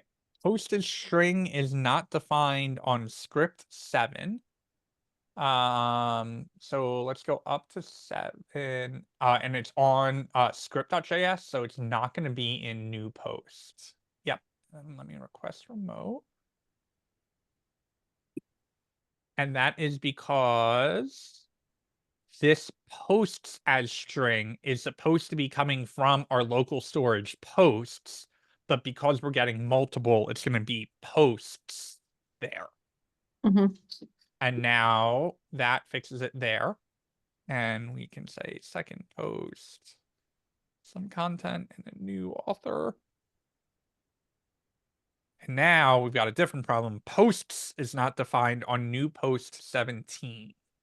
So new post 17, posts right here, it doesn't know what that is because this needs to be stored. Once we parse it, we store it in posts so that we can use it here to push to a new one. Okay, so and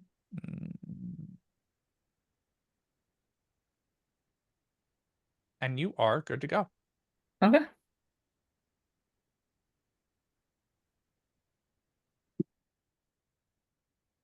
Anyone else need help?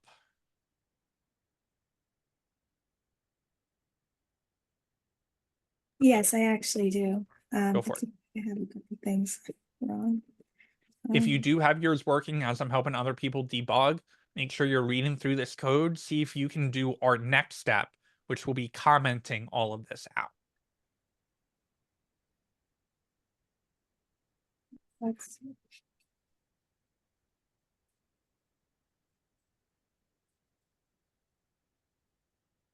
You want to share your screen? It didn't go. Yeah,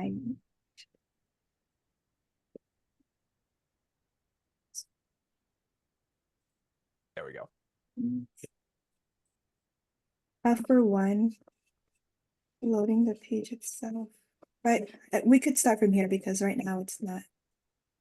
Okay, so make sure you always have your console open because it may be screaming for help without us knowing.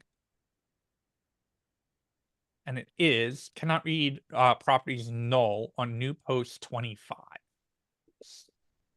So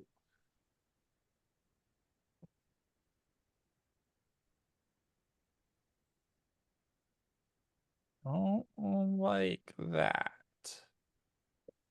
Let's try.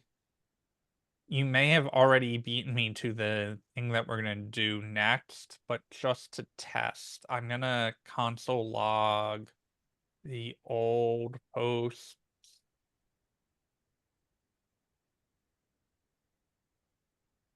as string and create a post, and it is null.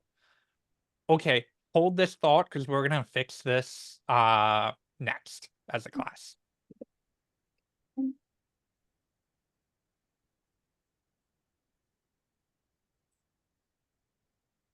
Anyone else need help?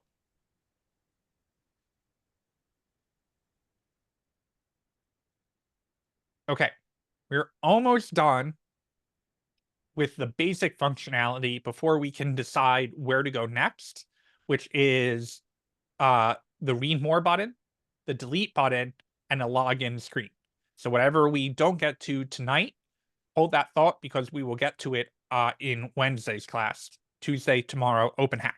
Okay, we've got a problem of what happens when I go to my application and now I'm like, I'm going to pretend to be an entirely new user, right? When I first load this page, I want to clear out all of my local storage. So in Chrome, I'm going to go to application, click on my local storage to get to the URL. And then I'm going to hit the little clear button up here in the top right. That will top right-ish, top center-ish.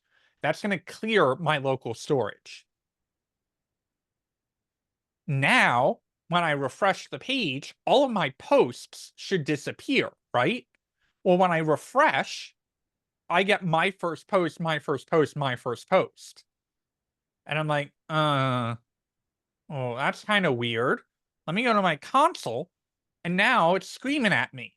I'm like, what the, come on. This post is not iterable. This was just working. What do you mean post is not iterable? Maybe if I make a new post, it will make it all go away. So I'm going to do write a post. I'm going to do 1, 2, 3, 4, 5, 6, 7, 8, 9.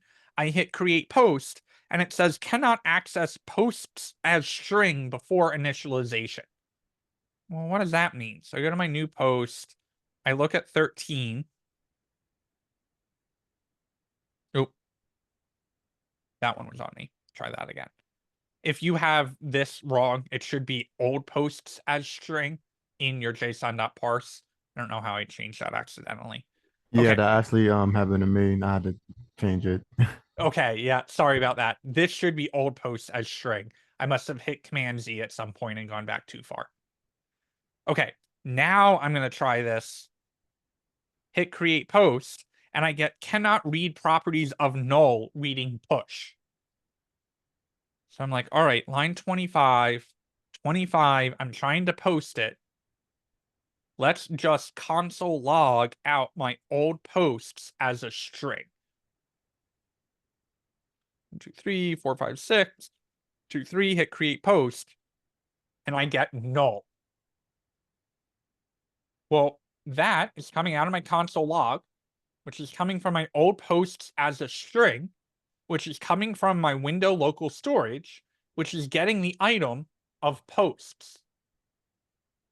And after I do all of that work, local storage is coming back and saying it is null. What is the computer trying to tell us in English? Undefined. What's that? Undefined. Undefined, yes, but what does is that mean? not being stored anymore. It's not being stored, it's empty. Yes, all in the same realm of things, right? It's trying to access posts, but posts doesn't exist.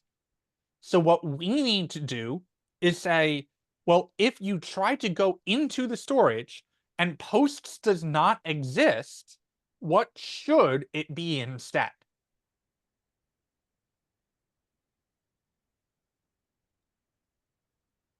It should just be post, right? Posts is what data type? What data type should it be? A string? When it comes out of local storage, but if it Oh. comes out of local storage and it's empty, what do we want posts to be instead? An empty array. You got Alright. an image. So we need to modify this a little bit. We need to say, hey, go into local storage and get the old posts as a string.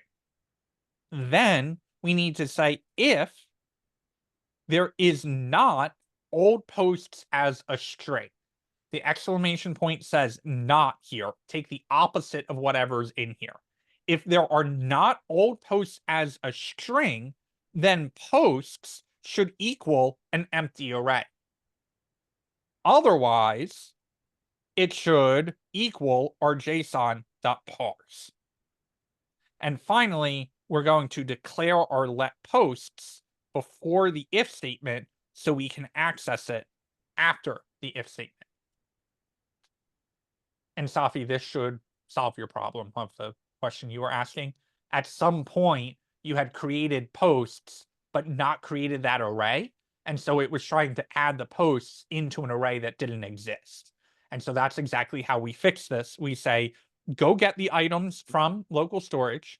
If we do have those old posts as a string, then parse out whatever's in there. Otherwise, make it an empty array so that we can add posts to it.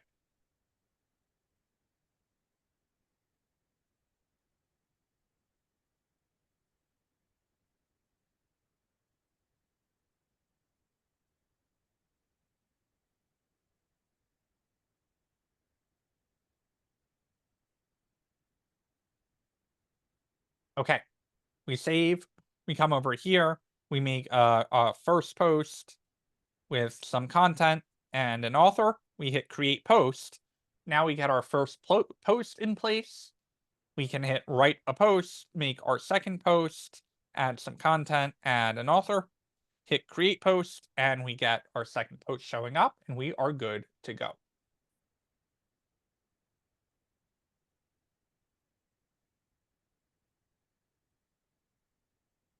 Anyone does not have that working? Michael, you need help? Sure do. Go for it.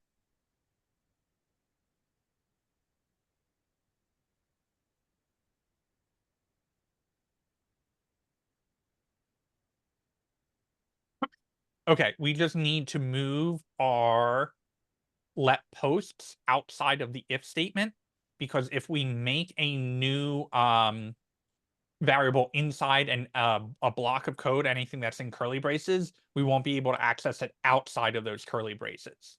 So what we do instead, if you want to give me remote, thank you, is we say, hey, let posts out here. And then we update posts based off of that if statement.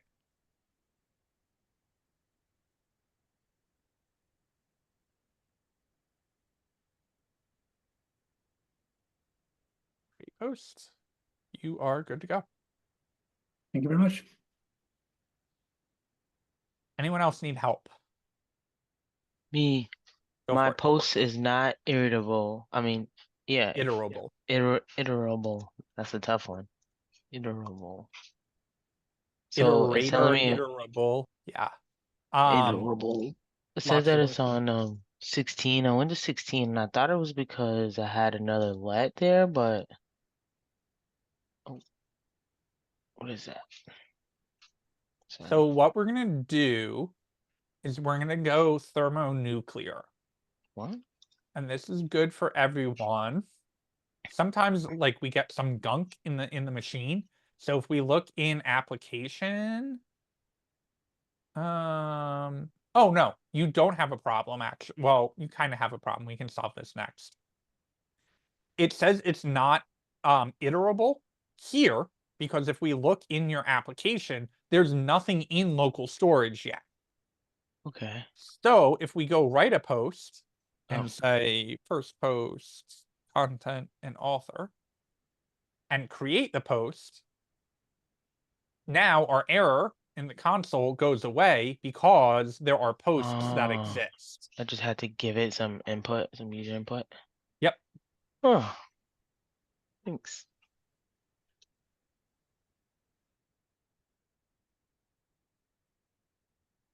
Anyone else need help?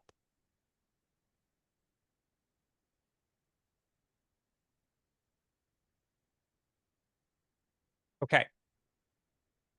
You're actually going to use an idea that a student came up with during office hours. I will not name the person so they do not get crap for me throwing you under a bus for what we're about to do.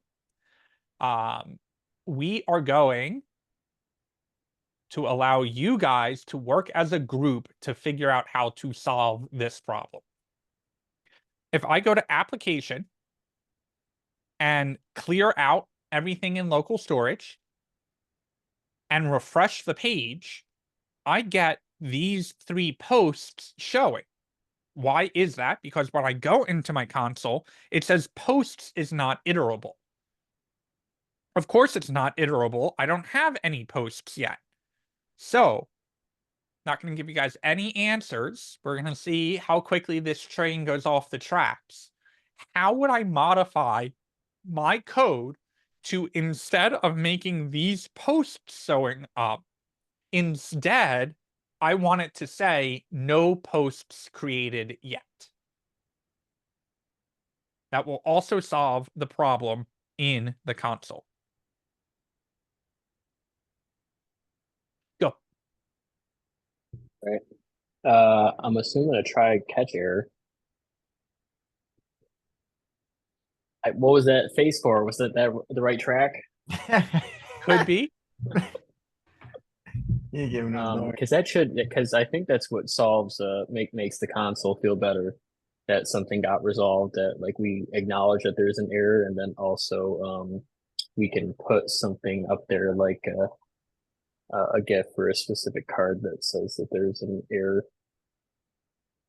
Want to share your screen and work through it? You want to do it on mine? Sure. You got it. Don't mind me just trying to figure out how to remap my buttons. Or I can share mine and you can tell me what you're thinking if you want. You can do it on mine, it's fine. Oh, you know what? No, let's do it on yours because you have the shared thing up. Oh, the live share. Good call. All right, where am I headed? It should be in. Let me just get my bearings on there. Can I see your console real quick? It should be in the script.js. Okay. And then it should be that the for loop should be in the try, or the for loop should be in the try catcher. So try the for loop. If the for loop fails, then do something, then throw something else out. Okay, so I'm going to put my try here. Where do you want me to close the try? After the for loop. Okay. And then what? And then a catch right after that. I don't remember how to do catch. Is it just you can put just something in there if there? Yeah, okay, and then just like a string that says error encountered or something. Wait, but why? Wait, but why add the try and catch to Encountered is spelled with an E, Max. Is it really? I knew that. Is that it? What were you saying, Terry? Yeah, I was saying why wait, why add the try error on the like before like the for loop? Because I believe that's where it's failing. If we go back to the console, well, it's not going to say it now. Oh yeah, there we go. If I can butt in really quick. Yeah, go ahead. I believe it's because we're essentially seeing if any information is being stored and brought over to the scripts.js, and if not, then that error would then show. Max, you commented out a curly brace with the original for loop. Thank you. Yeah, so Terry, you see that how it's having an issue with script.js on line 16 through 18. And it's saying post is not iterable because there's nothing inside of it. So essentially, like it's having an issue with running that for loop. So that try catcher is going to try the for loop. If the for loop fails, it's just going to output that string that says like we found an error or whatever we want to do. We can even run like something else completely, like put a GIF up or something or do a different for loop. Yeah, so let's talk through this a little bit. This is one approach to it, and I saw some others in the chat, so we'll explore those as well. So the first one here is saying, hey, go loop over all of the posts. But the error that we were getting is post is not iterable. What does iterable mean? It just means that we can we can loop over it, basically. Iterable means we can go through each iteration of the item in the loop. Well, initially, posts is empty. We can't loop over posts if post doesn't exist. So what the first solution was say, hey, just try and loop over everything. If there is some error, catch it. And then instead of error encountered here, instead I would recommend setting generated HTML equal to no posts exist yet. And that way we see that text right there. There are other ways to solve this. The try catch is definitely one of them that says try this, catch this error because we know that this error could happen, and then do this thing instead if that error gets thrown. That's one way of doing it. The other way of doing it is saying an if statement, right? You can say something like, just like we did an if statement here, if old post as a string does not exist, then make it an empty array. We could do that right here. We could say,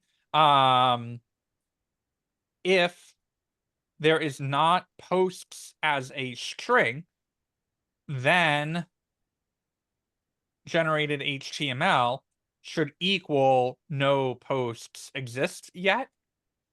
Else, go try and do this whole for loop down here.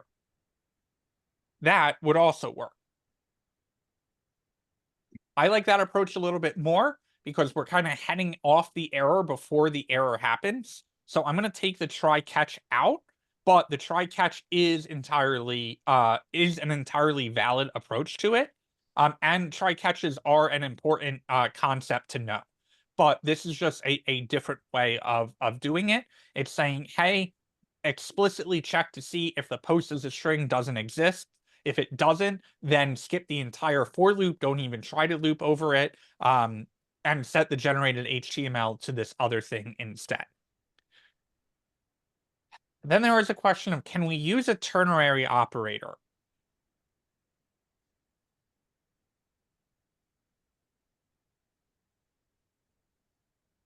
Yes, but it would take a lot of work. So, we want to be careful with ternary operators because they're really good for simple inline if statements. But when if statements get really complex, the ternary operator grows so big that you're like, what's this question mark for? What's this colon for? Because the statement grows so large, it's kind of harder to understand what it is. The other problem is the ternary operator still needs to run the for loop and generate out all of this HTML. So because that's 2 lines of code, the ternary operator isn't the best solution for this. Whenever we're doing multiple lines, an if else or an if statement is a better approach. But in theory, you could rewrite this loop to be a single line of code and then do it as a ternary operator, if that makes sense. And yes, the answer is you wouldn't want to do it because it would look gross. But what you could do, and again, this is do not follow me, but for the people who are fans of map, I'm going to show you the other solution to this. Again, do not follow me. If you're feeling overwhelmed now, just tune out. I'll let you know when to tune back in.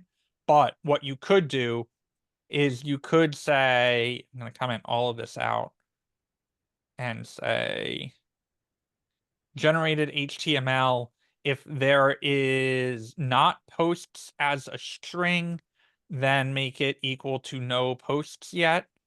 Otherwise, make it equal to posts.map to get each individual post, which will return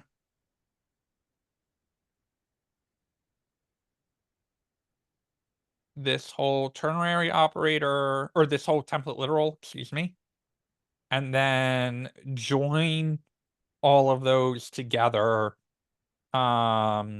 with an empty string. No post yet, write a post, ABC 1, 2, 3, author, create post, and second post, content, author, create post. So yeah, as your 2 options go, I think this is a little bit more clean because we see the for loop, we see we're adding to the HTML as we generate it. But hypothetically, we could solve that with the ternary operator that does do the no posts yet, but then we have the complication of having to do the map and the join of that map all in one line. I know that's actually several, but that gets a little messy, which is why I wouldn't take the approach, but it is a valid way that we could solve it. I'm gonna put this back because it's Before you unless do someone it, has a question on that. yeah, is Prettier just like failing to format that, or why does it look No, it online sees it as a like that? template literal, and in template literals, spaces actually matter. Because it's actually keeping track of the tab character Oh, or the number of gotcha. spaces. So it won't touch a template literal. It will though format the code inside the $ curly braces because those white spaces don't matter. Gotcha. But yeah, Prettier is like, you can see it's doing the right indentation here. I have no idea why it crapped the bed here, but then it did do the right indentation here and here. So yeah, it won't touch the template literal. Okay, I'm going to take that out, but just to show you, that is 3 ways of approaching it. And of course, there are other ways we could write the loop. Terry, you had a question.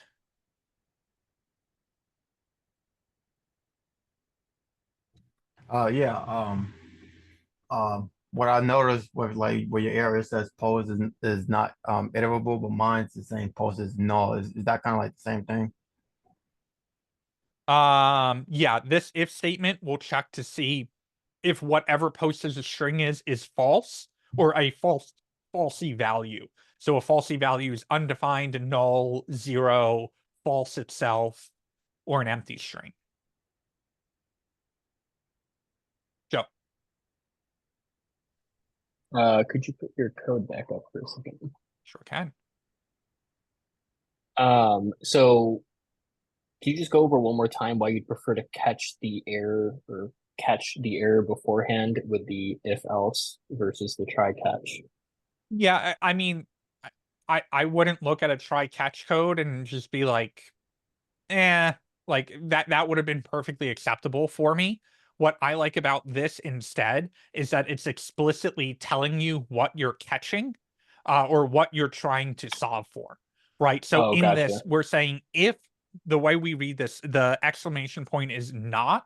So we're saying if there is not post as string, go do this thing. That way, the computer isn't even trying to run the for loop. And as another developer reading this code, we can easily say, oh, no post exists yet because there are no posts as a string. And we know that's coming from local storage. Compared to the try catch, we are catching, but it could hypothetically be another error, right? We could Right. have not put content in a post, and instead of it saying no post exists, well, it would say no post exists yet, even though it was caused by a different error, right? So then you can get into the error object of the catch and say, well, what was the error? If the error happened to be because post is not iterable, then show this error message. Otherwise, show another error message that says generic error, something went wrong. So you could go down that approach.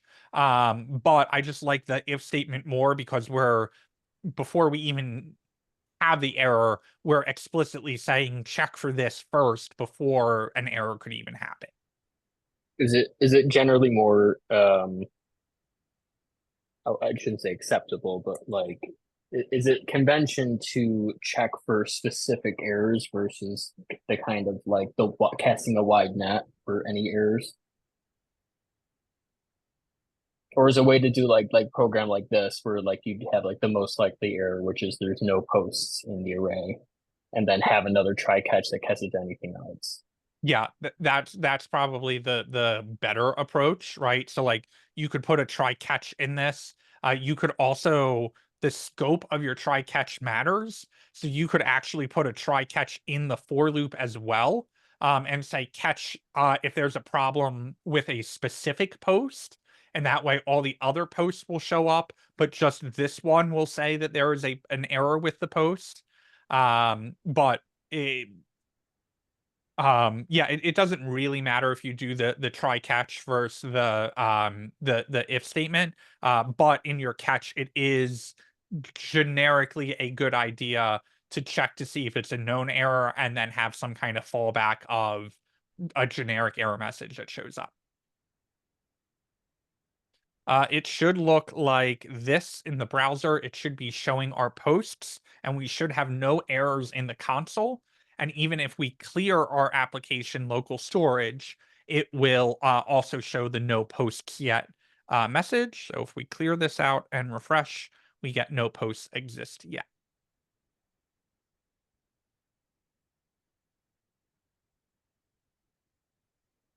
Okay. We are going to save making the read more button work for another day because that is I don't want to sizzle your brains. I also am going to hold off on adding the numbers, right, of all of the flow because that's going to change again once we get that read more button working. So we're going to do two final things to wrap up the night. We are going to tackle a sort because if we make a second post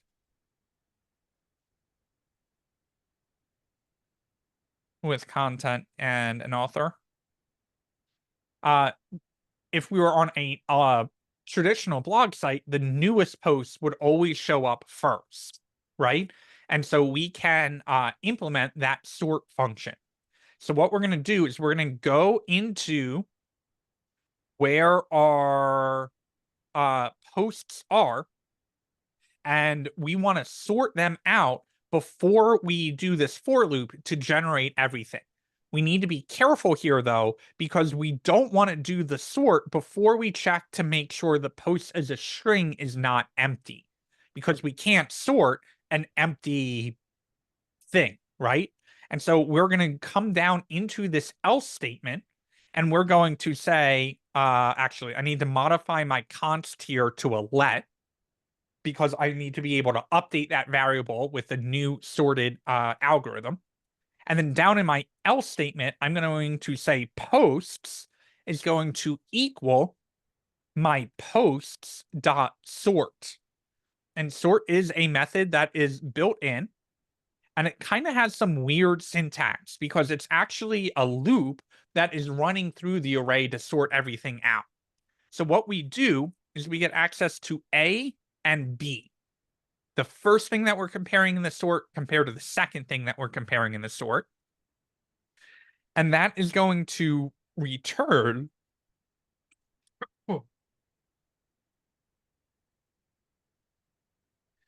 and this is how we control, are we sorting from biggest to smallest or smallest to biggest? So what we do here is we say b dot timestamp.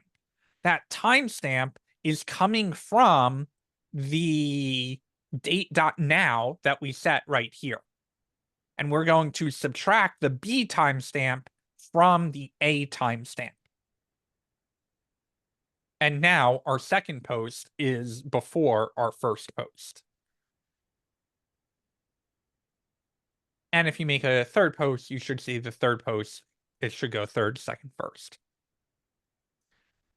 If you wanted to reverse that and have it be in the oldest order first, you would say A here and B here.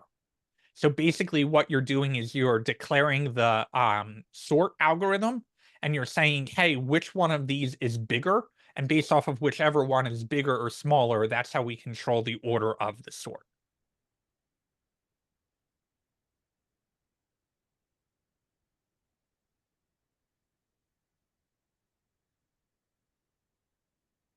Okay, we're going to do one final talk through here. Anyone have any questions before we do our final run through?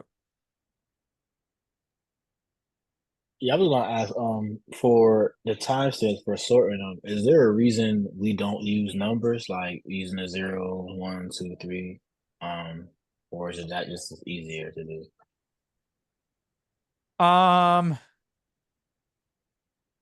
Timestamp technically is a number, and so we are sorting off a number. It's the number that we created the post. So what we wouldn't want to do is hypothetically, we could have a post at the end of the array, and let's say that we allowed you to modify the timestamp, right? So I create a new post and I go, oh, I actually wrote this 3 months ago. I want to set my timestamp now to that 3 months ago time, right? Well, that's going to get pushed into the end of the array, but then I still want that to show as if I created it 3 months ago. So we do it off timestamp instead of the array index. Theoretically, you could do this a much simpler way. Instead of doing it by the sort, you could just say posts dot is there a reverse? Yes. And that would, I comment the code out, that would also solve the problem. So multiple ways of doing that.